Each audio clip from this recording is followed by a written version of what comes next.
Hey guys, Look Canal, you're back again with another video. So today I'll be showing you what is on my modded Nintendo 3DS.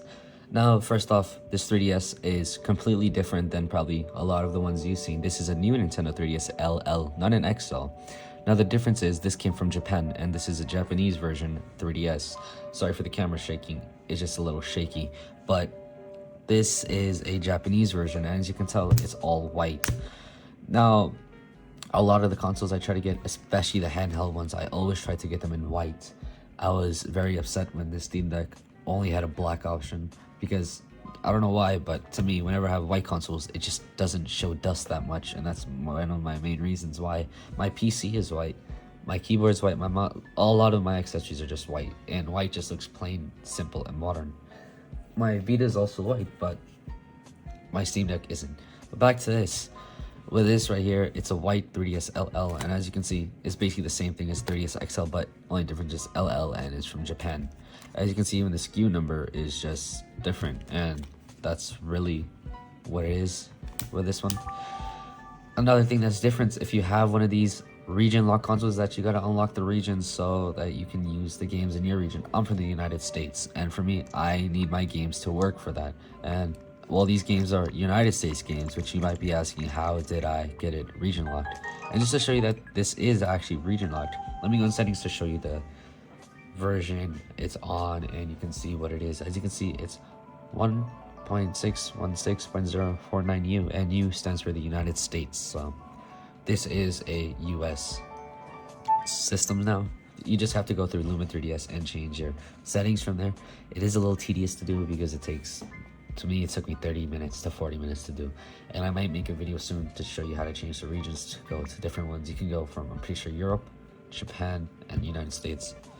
But back to this, the main thing with this one of my favorite things I have for my 3DS is the theme.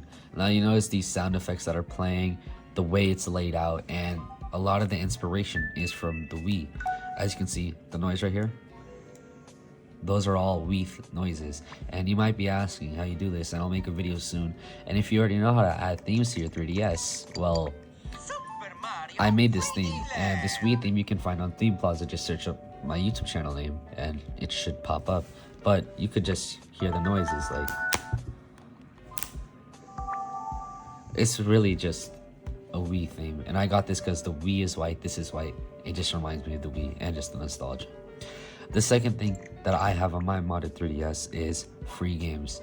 I'll make a video soon on this after I make a video on the Switch on how to get these games. But as you can see, a lot of these games here I have that are free. And I paid for some of these games at one point, but lost the cartridge. But this is a way to get all these games you want for free. Now, to get the games for free, it could take, honestly, 5 to 10 minutes to get any game you want. But it's pretty good.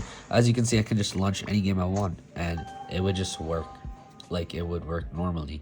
And only cartridge I have in this one is just a Mario 3D World cartridge, or a 3D Land cartridge, as you can see right here.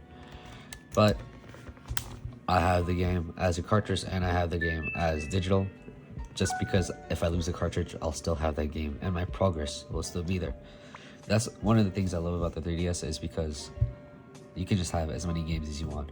But I try to get the whole Nintendo 3DS library on my Switch, not my Switch, my 3DS, and it was kind of difficult to get because it's so much downloading to do, and it was just a lot of time that would take. If you are gonna try to make your thing like mine, because on my Nintendo Switch video I made a while ago, I got a lot of people joining my Discord server, and a lot of people just coming into my server talking about how do I make it to the way you want. The main thing that people are forgetting that it takes a lot of storage. So if you want it to get like this, for me, I have 256 gigabytes, and that's what I would recommend for you to get. The second thing that I like about this thing is I have 3DS games too as well, and I'll make a video on this too. Don't worry about it. But this is what else is on my modded 3DS, and over here you can play any DS games you want for free. So you get that library too, and you get also these retro games over here, like NES classic games. You can also play your PS1 games on this, which is pretty cool because if you launch it, you can play those games full speed, which is pretty crazy that you can play PlayStation games on your 3DS. PlayStation Portable might be able to come on here too, but you can just load content you just gotta find where it is, and honestly just an old version of Retro Rocker in here. So if you just look for PSX games, you can honestly just load up anything. Like for me, if I want, I can just load up Tony Hawk's Pro Skater, and we just click this one, and it takes a second to load because it's emulating it, but it's still something cool to play. And as you can see, it just launches up just like that, and it's pretty cool. This is how you get to the menu. You can just resume your game from here, and that's pretty much it for this. As you can see, it just works, and it's something cool to have because it just expands the game library on this thing, and it works full speed, which is pretty cool. Another thing I also like with this 3DS is that you also have RetroArch on here. It's called LIB Retro instead of RetroArch because it's a ported version on here. Another thing is you can also play Nintendo 64 games on here, and it's probably using the same RetroArch software, but I don't think so because it's just a complete different OS. It's using Daedalus, which you can just load up any game you want and it would work. For example, let's play Donkey Kong 64. It takes a second, but as you can see, it works right here. So it's a fun way to play your Nintendo 64 games on here. The next thing that I would like to show on my modded 3DS would be the homebrew section, which is honestly what a lot of people come here looking for. There's a free shop over here, which I'm pretty sure is still active. We can check right now. We just click this. It's called Ghost eShop, and it launches through the homebrew menu. And as you can see, there's an update which we gotta download, which there's frequent updates, but you can see it downloads pretty fast. But this is essentially free eShop to get your mods, like to get Themizer and all that stuff. It's just a way to get your themes and stuff through this, and we can relaunch it now, which takes a second. Alright, so now that we're loaded in here, it took like 2-3 minutes to reload because it had to download everything, and I haven't used my 3DS in some time, but it's basically the homebrew shop for the 3DS, and you can see you got YouTube on here now, so you can watch your YouTube content on here. You can get games on here like Lego Marvel Avengers. It's just basically your eShop, really, because you see you get your Game & Watch right here. You get all your games you want, you know, DSware is here. Basically, it's just a way to get all your games, your homebrew software, and everything, really. And that's something that's pretty cool, which is something cool to have. The next thing I would want to show you is going to be, let's see, it's going to be called DS NDR Bootstrap. Now this thing is how you can play your Nintendo DS games. Now for your DS games, you're going to need to download it, and then it uses something called Bootstrap, which still emulates it in a way, but it just reverses it, so it just launches it through this application so the game can run properly. Twilight menu now is if you click this, it transforms your DS into going to the DSi OS, and as you can see, it'll launch up in a similar way. It takes a second. Shouldn't take too long though, because this doesn't have updates that often, but let's see. So now we're back in here, and you can see we're really just on the DS OS software. So we'll use my stylus for this because for some reason it works better with the stylus than your finger. But as you can see, it's just Twilight menu, but you're back into this, and now you're into a DS software. As you can see, this is really just a DSi software. As you can see, all my DSi games are right here. All the stuff is over here. It's just really cool that you can get your whole DS software here. You press back, then it takes you to your whole homebrew software. We got GBAs, CIAs, everything. These are what's in the SD card. But more we swipe, the more you get, like, as you can see, Twilight menus over here. You get themes, all this stuff. This is just basically your SD card. And if you go back into 3DS, I'm pretty sure it takes us back to our games. Nope. But I think one of these takes us back to whatever it is. But as you can see, we go into NDS, which I think this is it. NDS games, probably. If we go into NDS games, my bad. Let's see. GM9 NDS games. This one. So if we open this, we should get all our games. As you can see, it's all back here. So this is really just a DS menu, a DSi menu for your games over here.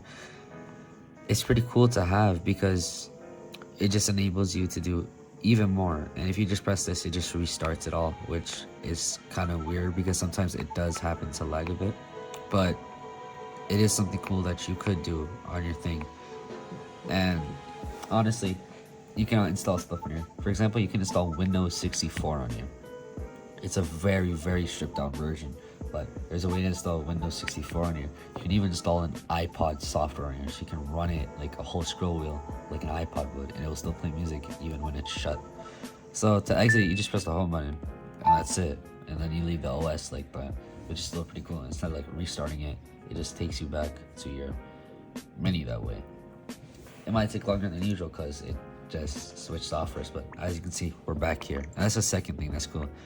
Another thing that's pretty cool would be Universal Updater. This is basically another homebrew app store. Only difference is it updates all your games to the latest things, which is something pretty cool that is on my thing over here. The last thing, probably one of the last things, would be called Animal, a 3DS theme manager.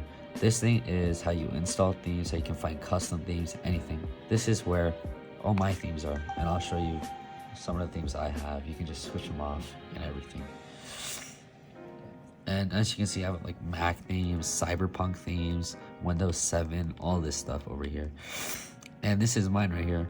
Wii main menu working sounds. This is my theme, made by Local. You can go check it out.